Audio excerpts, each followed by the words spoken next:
I want to welcome back on stage Mike Lynch, Brad Levy, and Paul Taylor. Please.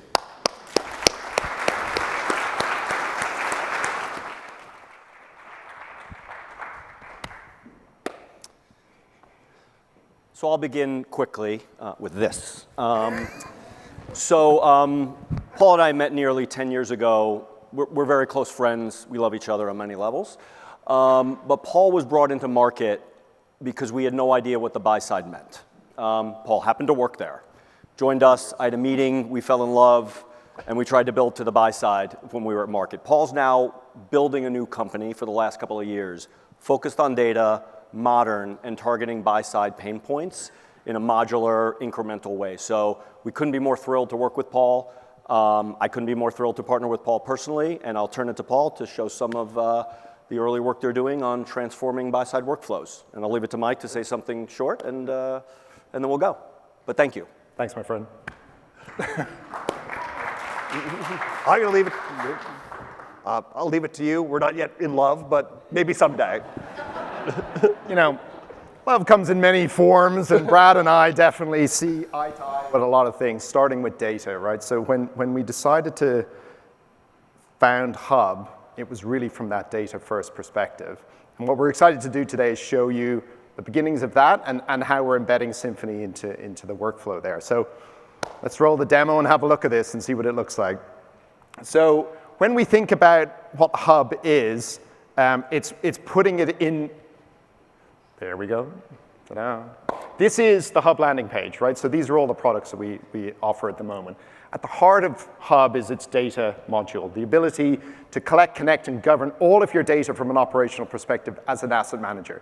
This is built by asset managers for asset managers to solve everything, all of their problems post-trade, but really from a very modular perspective. So it's open, modular, and as close to real-time solving your data as possible. So Hub Create allows that democratization of data across the organization once you've captured that data to be able to share it across the organization.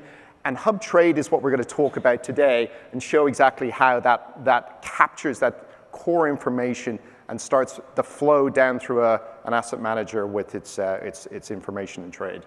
So what we're looking at here is typically a landing page that we would see if you're a global head of operations, right? So the challenge usually that we're seeing when you're an asset manager is you're interacting with multiple counterparties across multiple regions, across multiple asset classes. This gives that global head of ops exactly what's happening in their operations world that day. Daily trade flows, exceptions is really what we're focused on here, daily exceptions across asset classes, and things like this, the number of unmatched daily trades, and what's not matching within 4 hours within my organization. As we move towards T+1, T0, this is critical for us, hence the nature of Hub and making sure that we have something real time. So this is now a little bit more of a granular view. This number here, this 131 in this demo here, that's the problem that everybody has to solve every day in an asset manager, and it falls around over and over again. We all come together, we all do a trade. We all agree at whatever that exception electronically, what the trade is. Then we all go off and spend billions of dollars, thousands of hours, coming back to say that was the thing that we did. And this is the problem. We end up with all of these trades. You can see here we've got 617 blocks. This has been captured directly from the most shortest digital distance, i.e. the OMS or the EMS of an asset management company. So we can see here all of the trades. We're going to start now filtering those trades down by counterparties. So what we want to understand is where are the problems, and we can see we're just choosing Goldman Sachs here. We have 147 trades, and we're going to assign these trades where there's a problem. You can see there's a bunch of matched and unmatched. We're going to filter that out to future trades and understand what are we going to solve for. The simple fact is, when we've done this, we can see how many trades we're going to work on. The key now is to assign that to an operations user, operations analyst. We're going to select that operation analyst, assign all of those trades. What that does is completely blocks in the system those trades so that nobody else can work on it other than that person that's been assigned to the trade.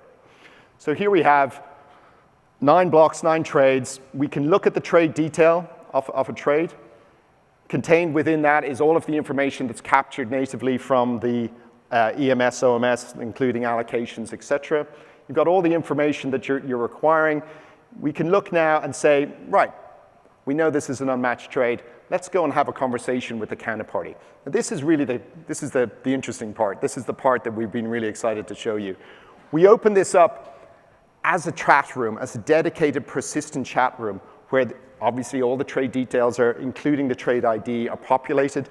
And Ollie, who's the trade analyst, can now start interacting with his counterpart in the other side of the trade. Now, this is really the thing that's critical. Right now, when that happens, all of the asset managers know their counterparts, whether it's a prime brokerage, whether it's counterpart. They start trading, they start doing that trade flow with people. In this case, it's Ollie and Will talking about how do we solve a trade. It's not Goldman and Hub Asset Management. It's two folks trying to solve a problem. That's traditionally done with email, with phone calls, and it's a very ungoverned, structured process. This is all done natively within the Hub platform. So while he continues to do his work, he'll then go down through the rest of his workflow, and you'll see now that as that timing happens, as he's continuing, it's gone back through the counterparty, matched through Tiana, and we have a real-time update.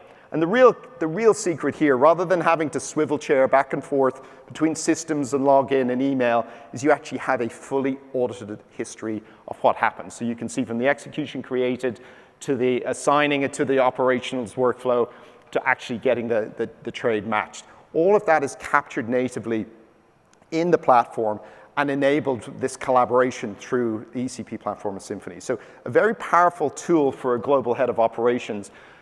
Obviously, the analyst continues to work through the workflow through the day, but really as your global head of operations, what you want to do is make sure that that number that we looked at earlier on, has that gone down or has that moved? And the answer is it's gone down. We can watch that, we can track that, we can manage that. And the real brilliant thing about this is all of that data is gathered on the platform, and it's the spark. It's the spark that then flows through to allow us to do regulatory reporting, client reporting, risk reporting, everything that an asset manager needs, it's gathered into one place. And for us, it's the real key and the beginning of the workflow for multiple things that we can solve across that trading life cycle of an asset. Bringing it into one place, doing it in a collaborative, governed way is the key for success. These are the challenges that before I joined Market and met Brad, 20 plus years in asset management, we're still seeing these challenges. We're still seeing the manual workflow, the multiple silos of data, and Hub is designed to bring it together, but we have to do that in a collaborative way with the counterparties. So that's kind of what I wanted to show you guys today. It's kind of basic. This is live in production, running big quant business in our foundation partners, doing hundreds of thousands of trades, reducing the risk for those counterparties. And we're really excited and happy to be able to show you this today. So thanks a lot, guys.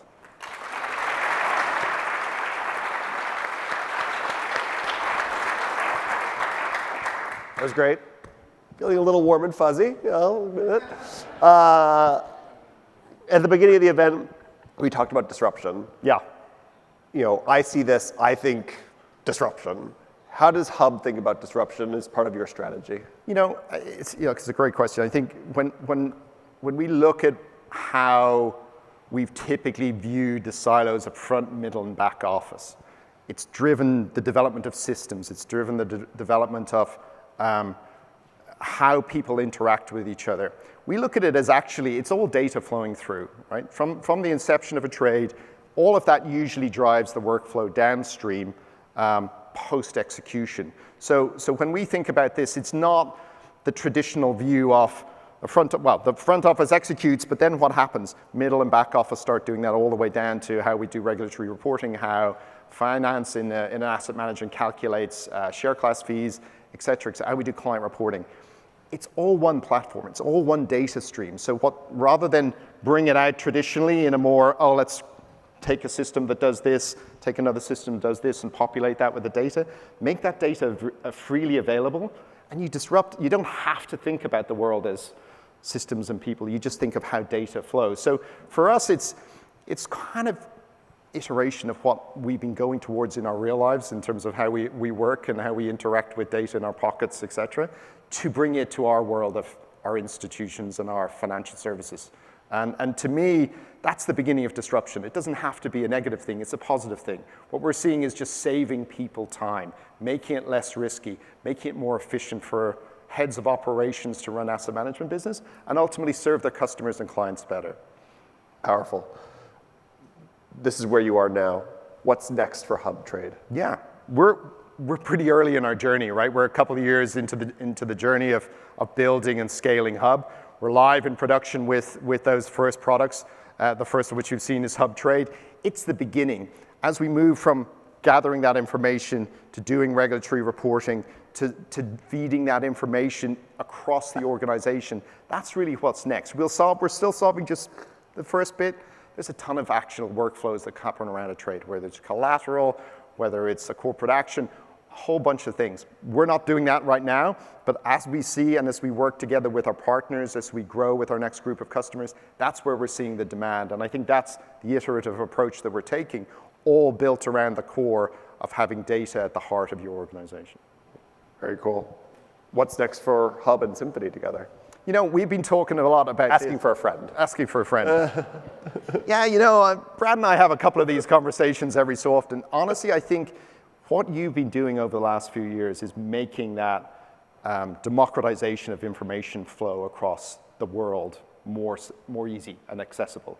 I mean, I love when I see the directory, right? That's exactly the perfect thing. So integrating that, working closely together with that, I still believe it's down to one counterparty speaking to another. Okay, we do an awful lot on platforms and matching and everything else, but when there's a problem, you usually have to email somebody, you usually have to call somebody, you usually have to do it. Guess what? Symphony solves all of those problems. And so for me, the natural next extension is having those conversations, being able to embed that dictionary and discovery of who we should be speaking with. Because when we're talking about firms today, as we're onboarding people, you know, they're typically their asset managers, either through prime brokers or through their counterparts. They know who they're talking to, right? They can pick up the phone, they can do that, but millions of those emails are taking place.